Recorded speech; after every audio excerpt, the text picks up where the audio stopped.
It's a little 5 o'clock shadow here is for a reason.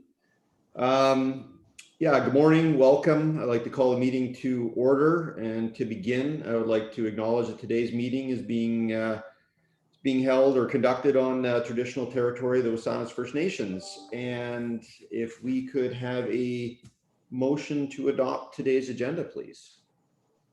So moved. So moved. Excellent. You're having all this, Donna, you're getting this. Marvelous. And if we could also have a motion to adopt the March 17th Emergency Planning Committee meeting minutes, if there's no errors or omissions. Hearing, oh, there, thanks, Randy. You can always count on you. There we go. Excellent. I anticipate today will be a relatively short meeting. We'll go through it, and what I'd like to do is just start off with a senior care facilities update from Deputy Harmon. Thanks, Chief. I did conduct a Zoom meeting with our facilities yesterday, had participation from 6 of the 7 facilities. And good news there, everybody is doing quite well. 2 of our facilities have second dose vaccinations booked for the week of May the 10th. Everybody seems to be weathering the storm fairly well. A few of the facilities have relaxed some of their internal policies, and they're letting them in a few places with no masks. They've increased some of the numbers for social gatherings and some of the activities from kind of the 4 to 6 up to 10.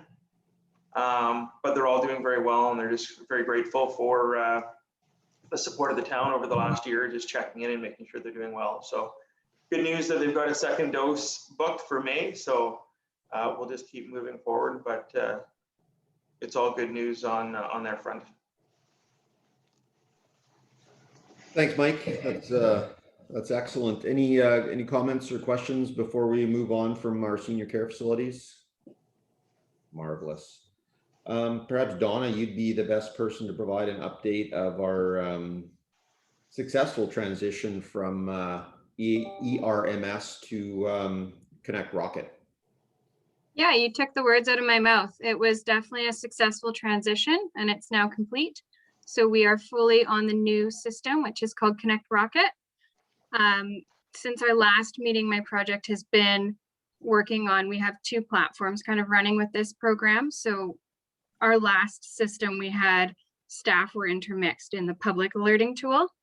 And this new one, staff is its own internal component, and then we have the public alerting tool. So I've been working on the staffing side, and that's basically complete as well. It's just working on facilitating staff training, which is in the works. So I have nothing but good news to report there.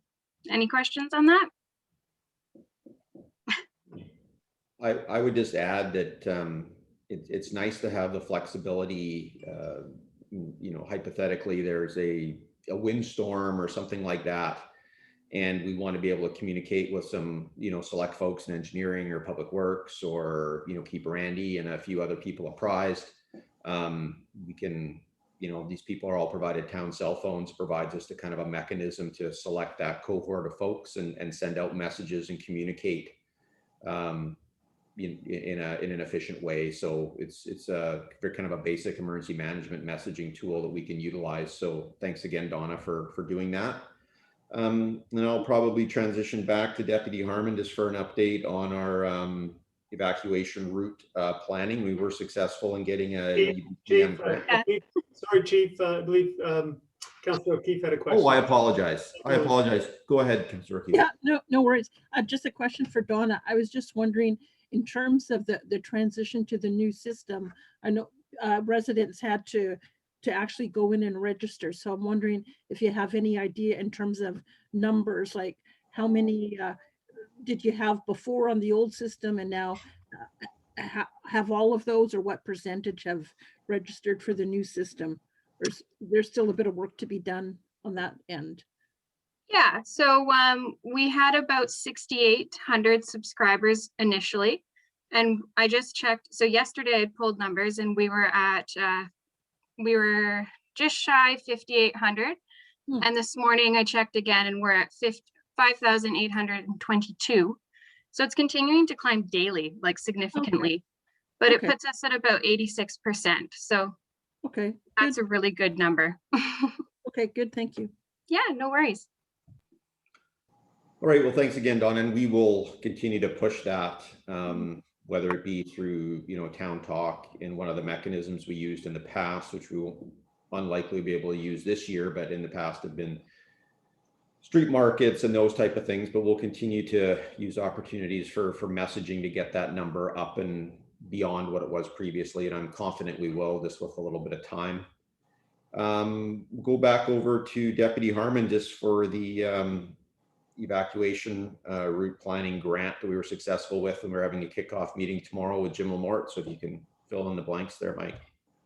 Yeah, you basically taken my report there. We were successful. We worked with Jim Lamort on the application process and developed a budget to fund the project, and were approved by UBCM for the entire amount. So we're going to have a quick little meeting tomorrow morning just to get started and start building the framework and look at our timeline. But we hope to have this project done by early summer. So hopefully by July we have something to release for the town.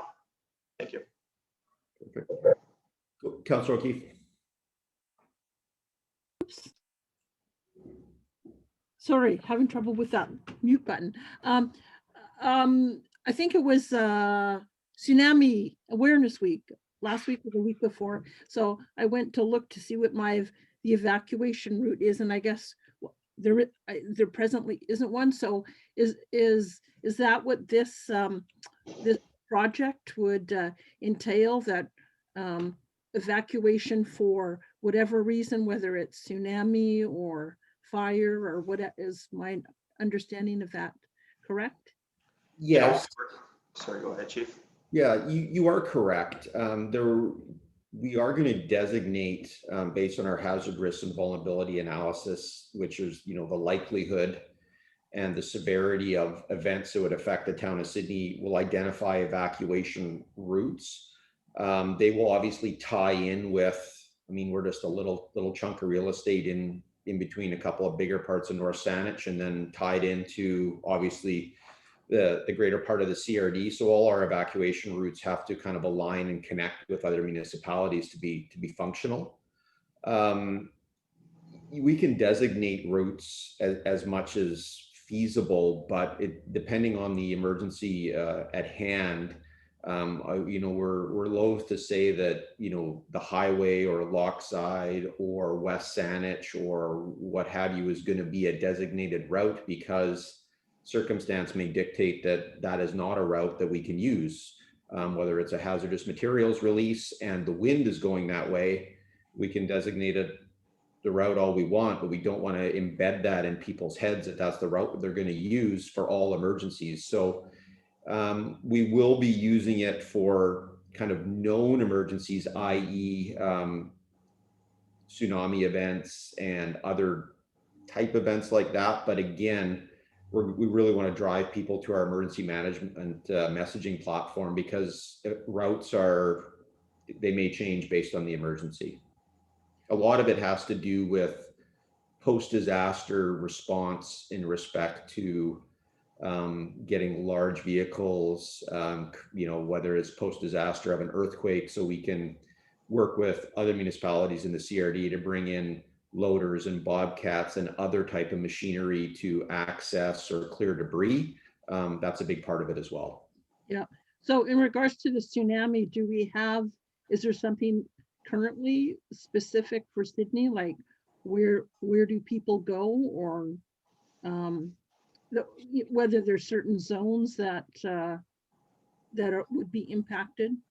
Sure. So based on the tsunami modeling, and a lot of this information is available, we placed on our website, and the zone that we're in, based on the modeling, Sydney is not at risk of a severe, tsunami inundation. There are designated flood zones that are plotted out at a worst case scenario, which is a near field with a near field tsunami event, which is an earthquake within 1,000 kilometers of the coast, basically, and that's a magnitude 9. And we that would also, it's a worst case at a high tide, and then they put a safety factor of 2 in there, so they multiply the disaster kind of likelihood. And there are parts of the Orchard neighborhood and a few areas are impacted. Nobody's going to drown or get pulled away. There's not going to have that. We might have a foot of water in Tallista Park or Iroquois Park, but all the modeling shows that there's not going to be great, an inundation or flood event. The greater concern in our planning is there's going to be some extreme kind of tidal action that's more likely to do damage to marine infrastructure, marinas, piers, and the like. So our response is kind of focused on keeping people away from beaches and going down and checking their boats, because that's where likely lives are going to be lost. So that's our plan. And we do have that mapping is available on our website, correct, Donna? We've have that there. I know it's available. Okay, I was on, when I went looking, I couldn't find it. There was a link to, I think, a provincial site, but the link didn't work. And then it said to learn about your evacuation route, to contact the fire department. So, Sure. So maybe if, just a suggestion, maybe it's there, maybe Donna can point me to it. And if it's not there, maybe we can, just a suggestion that to have that information available would be useful. No, and definitely. And if we go back kind of pre-COVID, on our work plan from an emergency management perspective was a tsunami response evolution, basically, that involved Town of Sydney Public Works, the RCMP, and a stand-up of our emergency operations center. And then COVID came, and its importance and relevance basically fell to the bottom of the table. So again, once we can kind of get clear of that and get some staffing and time, that'll be one of the first things on our priority to get going again. Yep. Okay, good. Thanks. The next one would just be the Mary Winspear, the vaccination clinic. I understand that people up to the age of 40 now can start registering, which is very positive. I know so much of it's dependent upon vaccine availability. Some days are extremely busy, and some days, looking out my window, that doesn't seem as busy. Obviously, it's based on availability of vaccines, but it's definitely a going concern over there, and that's positive to see that every day that there's at least a good number of people are going in and out of there getting vaccinated. So that's very positive. I don't know if anyone else has comments on vaccination. No, marvelous. Most people are registered, been vaccinated, getting there. Marvelous. Good. New business, just an update on the sidewalk cafe and off-street parking permit and applications, just with the extension of the health order permitting outdoor dining, or kind of facilitating the success of restaurants with the continued closure of indoor dining. I don't know, between Allison and Donna, I don't know if you can expand on this, just to see where we are and how we're keeping up with permitting and the like within the town. Sure, I can touch on that. The engineering department's been receiving applications for sidewalk cafes and roadside cafes. And I spoke with Tara yesterday, and I understand there's a number of them that have been approved. Others are in progress. Most of them are the usual businesses that get sidewalk cafes: Starbucks, the Red Brick Cafe, Sirius Coffee, Third Street Cafe. There's one in progress, again, a sidewalk cafe for the Royal Aroma restaurant. It's an Indian restaurant on Beacon between 2nd and 3rd. Quinn's Cafe still has their sidewalk cafe and the roadside cafe portion of just the pedestrian sidewalk extending out. There has not been a lot of requests for roadside cafes or sidewalk cafes following the latest provincial restrictions. Excuse me. Taco Shell has applied again for a roadside cafe this summer, but has not completed the required items for their application yet. I think engineering is still waiting for some information before that permit can be issued. Mary's Blue Moon put up a sidewalk cafe in their parking lot. That one's interesting because the property line there actually cuts through their on-site parking lot of 8 spaces. So a portion of it is on private property and a portion is out in the boulevard. So they have got a sidewalk cafe for the part that's extended out. But there really hasn't been a huge influx of requests for sidewalk cafes or roadside cafes. There's really just been a couple. Donna, did you have anything to add there? I didn't have anything to add. I know we anticipated perhaps an influx with the increased restrictions. So thank you for your comments. Yeah, no problem. And we have been directing any interested business owners over to the fire hall with inquiries about patio heaters and installing those safely in their outdoor seating areas, whether they're existing or proposed. I know Perfect. last fall, council waived the building permit fees and development permit fees for putting weather protection over outdoor seating areas. Yeah, so far the only application we've had for that has been the Mary's Blue Moon DP minor that's come in for tents there on part of their parking area. We are anticipating one more application for a restaurant in town, but it hasn't come in yet. So that's all. Yeah, and I would thank Allison for that, and from our perspective, we just have to make sure. I know the building, there's building code implications that these, tents they're anchored down properly and don't fly away, and we don't want to incur liability on the town as well. And then obviously if they're putting heating elements underneath a tent, we have to just verify, and we're upfront with the proponents that they has to have an NFPA rating. I forget the rating. I think it's 601. That the rating, it's a non-flammable material that they put the heaters under, and that they make sure if they go and they rent or procure these tents that they're doing before they put them up, that it's the proper tent, just to ensure the safety, and that they don't leave the propane has to be removed and stored in a safe place. They can't leave them hooked up overnight and those type of things. And we just provide them and give them a kind of a song sheet of what they have to do to comply. And they've been very good to do that. So they're compliant with the fire code and the building code, which is great. So we'll continue to help them as they come in. Sydney Street Market. I don't know who wants to, and that to be held in the Mary Winspear parking lot. I don't know who wants to weigh in on that. Mr. Humble, better you. Thanks, Chief. I can kick it off. So I know we had a bit of discussion at our EOC about the street market and what's being planned this year, and what's the level of responsibility that the town might have around it. And so I did some digging. I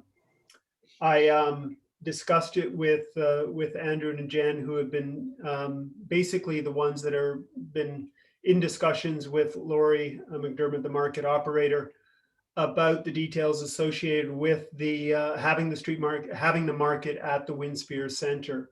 And as per council's direction, did go to council. There was to be an MOU, a memorandum of understanding, established that basically outlines the allowance for having the street market, which is a town of Sydney sanctioned event. It's essentially the town's market. We contract the operations to Laurie and her team to undertake that on behalf of the town on a public street on Beacon Avenue. Under the scenario that Ms. McDermott is proposing, having the market at the Mary Winspear, which is on private land, the intent there is that it allows her as the operator to basically undertake the market outside of the framework of the town of Sydney. So essentially, it's a private market, it's a private function, and with essentially no town involvement other than executing the MOU, which allows Laurie to proceed on that basis.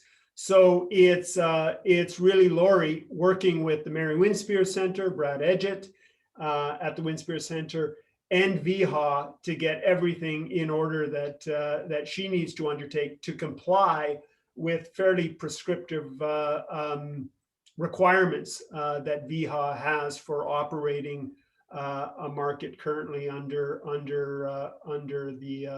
the pandemic. So it's my understanding that Ms. McDermott does have, she submitted a safety plan to VHA. It's been reviewed. It's been approved, is my understanding. And again, this really shouldn't involve the town of Sydney for the most part. It's really her market to operate alongside the Mary Winspear Center and in conjunction with the framework that's been established by VHA.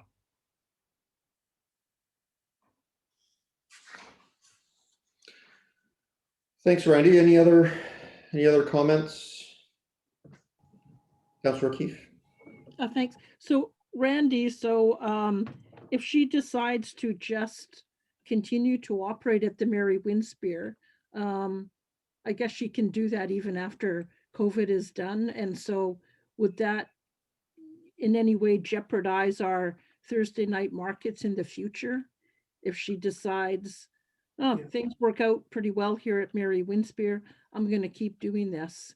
I think that would be, yeah, it's a good question, Councillor O'Keefe, but I think that would be encompassed, the time frame for her allowance to do that would be encompassed within the MOU. Oh, okay.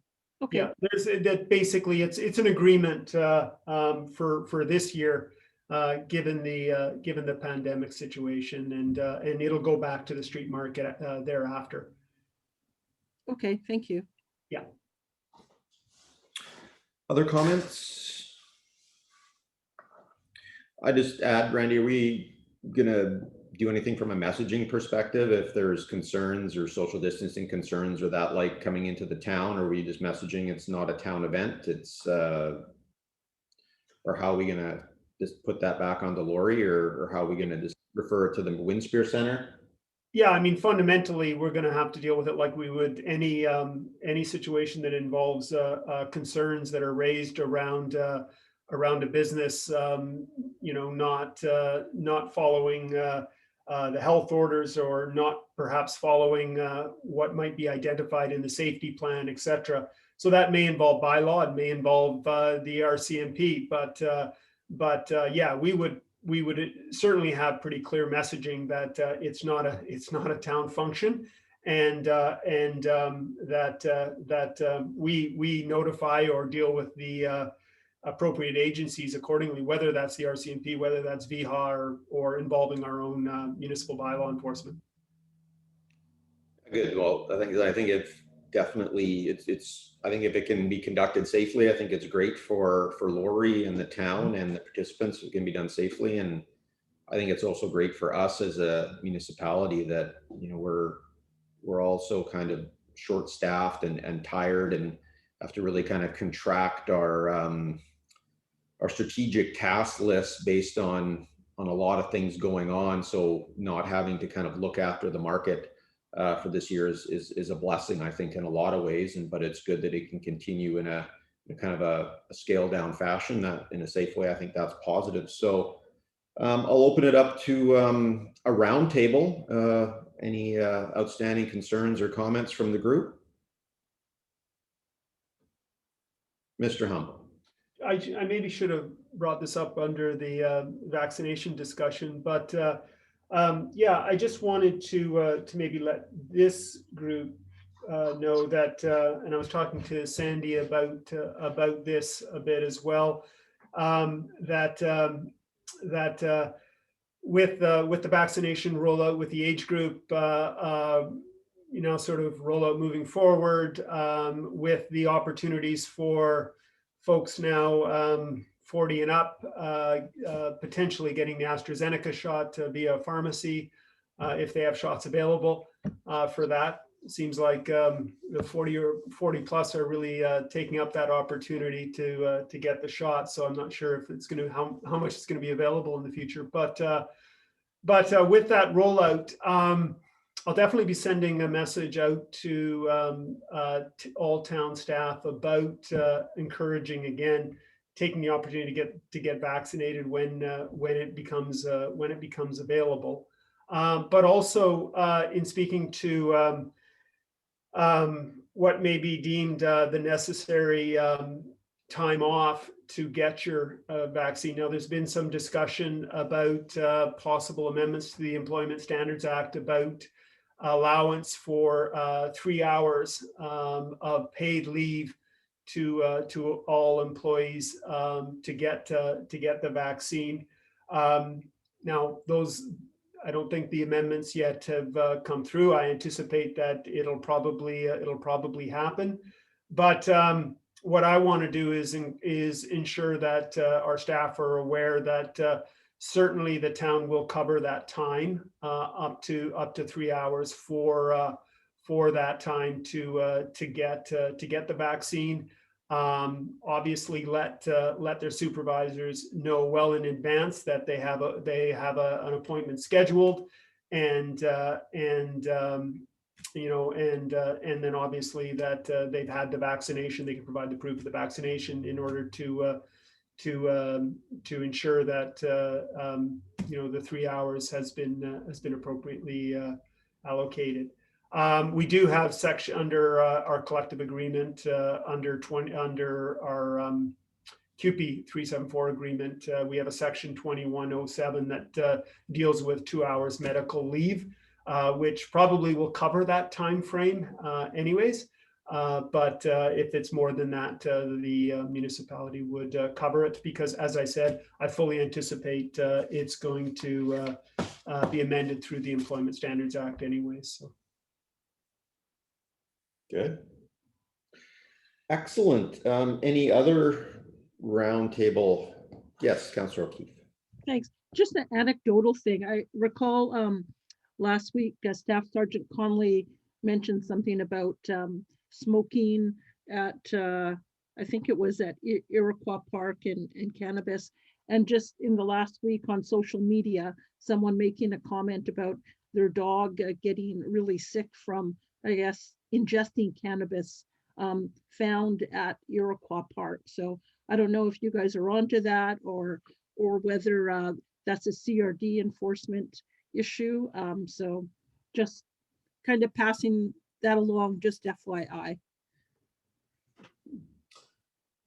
I was unaware of that. I don't know if from a bylaw perspective through Randy or to Bruce in engineering, if you've heard of that, or if that would be an RCMP or a bylaw or or CRD. I don't know. That's the first I've heard of that, but yeah, generally with the smoking concerns, it was usually a CRD follow-up. So, but yeah, we hadn't received any formal complaints that I'm aware of in town hall here. Okay, thanks. And I would just add that, I don't know, Brian could probably, chime in, because one of his team members are doing kind of wellness checks in the parks and the like, but this is the time of year when we typically do see a bit of an influx of homeless persons from outside of the CRD, whether typically it's from the Gulf Islands.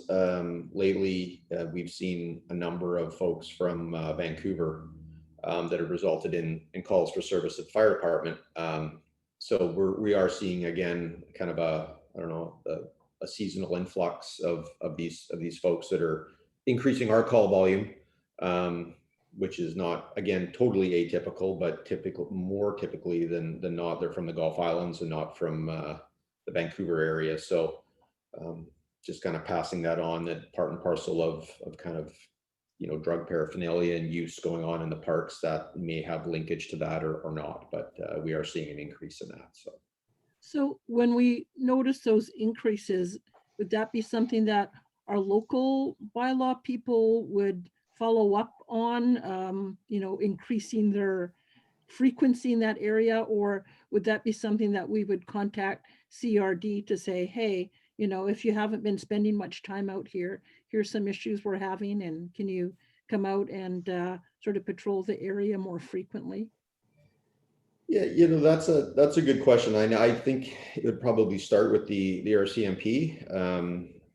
Would be my guess, and then we're getting calls for you know, people that are sleeping in public and people are driving by and thinking that they're unconscious, or, you know, they call it that the man down, life status questionable is how it comes into us. And we respond in a medical response capacity. And, you know, more often than not, fortunately, these individuals are just sleeping, and we just kind of do a lights and sirens welfare check just to make sure they're okay, and then carry on. And that's basically our mandate, to make sure that they're okay and they don't require assistance. And then that's kind of where our job ends. Quite often we're layered with the RCMP, and they'll you know, chat or talk to these people as they feel is necessary. And then I believe it's up to them to escalate it or communicate with Randy or the CRD, or if they have any concerns about these folks. So. Sure. Okay, thank you. Just a couple of comments. Certainly a little bit of uptake, a few more people showing up, but again, I think our homeless situation is probably the envy of the area. It's not bad at all. I don't think CRD does any enforcement of the bylaws at all. It's just basically based on signage and common knowledge. Again, the average cigarette can be consumed in about 7 minutes. By the time a call came in and somebody responded to it, that person could be long gone. Certainly the public drinking and that kind of stuff, that's usually a call to the RCMP, and it's dealt with like that. Yeah, from time to time you get those issues. Mostly it happens later at night when the majority of the people aren't using the park. So haven't seen a lot of it. Certainly we get a little bit of fresh faces showing up in our homeless population, but our daily wellness checks are still continuing. So I think we've got a good handle on who's coming, and if anything suspicious is coming up, we're in good conversations with the RCMP on that. Beautiful. Excellent. Any other roundtable items for today? Mr. Humble, no? All right. Well, that was a great conversation today. It's a short meeting, but very productive. I'd like to thank everyone. Donna, when's our next meeting? Is May 19th. What I may ask is just Donna, Allison, Randy, Mike, just to stay online here, and we'll just have a quick kind of level 1 EOC chat for 5 minutes after this meeting. But I'd like to thank everyone and get a motion to adjourn today's emergency planning committee meeting. Thank you, Michael. All in favor, come by. Thank you very much. We'll see you in May.